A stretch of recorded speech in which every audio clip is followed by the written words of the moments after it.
Harry Potter is the best-selling book series in history, with translations in 80 languages, over 500 million sales worldwide, a film series grossing more than $8.5 billion, and adaptations into countless other formats, including stage plays, video games, music, card games, theme parks, museums, and so much more.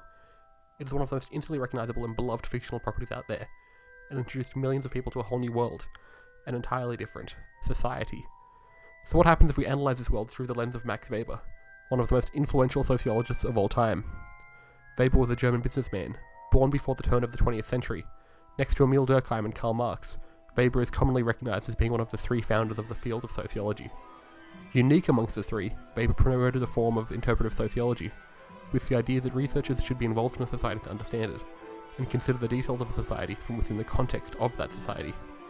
This parallels the introduction of both Harry and the viewer into the new society of the wizarding world, both as thrust into the alien landscape of wizardry.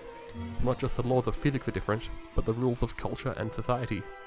We and Harry are then forced to interpret this from the inside. One of the most powerful tools created by Weber for this purpose is the ideal type, a simplification of reality that lets you give meaning and shape to more complex ideas.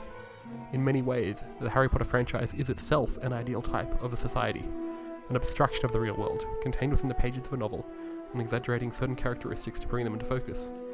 Just as an ideal type is a form of fiction, so too is Harry Potter, and so J.K. Rowling's universe gives us an opportunity to reflect upon the real world. Next, we're going to be talking about Weber's types of authority. First type of authority is charismatic authority, which is based on certain leadership qualities possessed by a person. The headmaster of Hogwarts, Albus Dumbledore, is an example of this. Dumbledore's charisma is brought out in his public speaking. His words are illuminating and enchanting. A second example is potions teacher Severus Snape. When he talks very slowly, with the students gripping on to each and every word, waiting to see what he has to say next.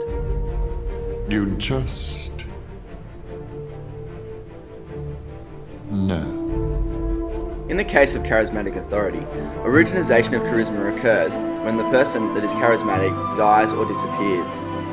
In this case, the followers try to create the disappearance into something else. The perfect example of this in Harry Potter is Dumbledore's army. Harry creates an army of miscreant students who get together in secret to learn defense against the dark arts when Dumbledore leaves. This is a perfect example of this routinization of charisma. Traditional authority is the type of authority that has been around for a long time, and it's rooted in beliefs and the practices of a society. It is passed on like an inheritance, and it is based on traditions and customs. This form of authority is continued out of respect for the rituals and traditions in a society. The Sorting Hat is a prime example of traditional authority in Harry Potter. It is not upheld by laws, however, it is through tradition that this process is conducted each year to new students. Each first-year student sits on a chair, one at a time, and places the enchanted hat on. They are sorted into a house based on personality traits and qualities. Pigeonholing, if you will. Next up is rational legal authority. It's constructed from the reliance of society's rules and laws. It involves authorities such as government bodies, court systems, police, and other policy. It is built on a structure of bureaucracy, and it requires a logical and systematic approach to leadership. In Harry Potter, this form of authority is portrayed predominantly through the Ministry of Magic and then also through the Wizengamot. The Ministry of Magic is the governing body in Harry Potter. Similarly to the governments in our reality, the Ministry is compiled of departments tasked with ensuring laws and rules are upheld. The Wizengamot is equivalent to the High Court. It operates with a prosecutor, a jury, and a defendant. In the Order of the Phoenix, Harry is summoned to the Wizengamot for breaking the decree for reasonable restriction of underage sorcery after he performed the Patronus charm to save his cousin Dudley after being approached by Dementors.